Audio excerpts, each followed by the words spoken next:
Robert, toujours en musique, avec une joie de vivre communicative.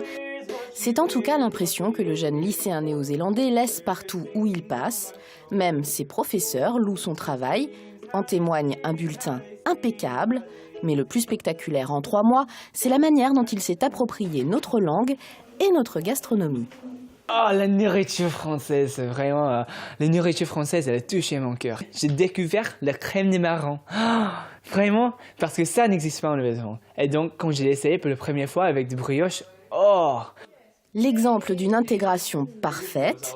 Ses frères et sœurs d'accueil sont d'ailleurs conquis, à commencer par Alice.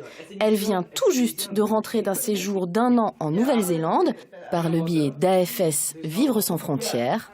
Les 2 lycéens se sont donc déjà rencontrés dans le pays d'origine de Robert. J'ai su que mes parents voulaient accueillir Robert et j'ai vu qu'il habitait à 2h30 de chez moi.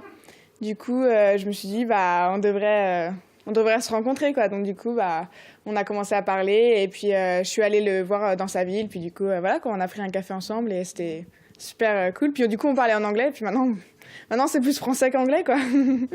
La famille Tracol, bientôt au grand complet pour les fêtes, en est à son 4e accueil. Des parents épaulés par l'association AFS qui organise tout au long du séjour des week-ends d'intégration pour permettre aux jeunes étrangers de partager leurs expériences, même si pour Robert, l'adaptation se fait sans aucun mal.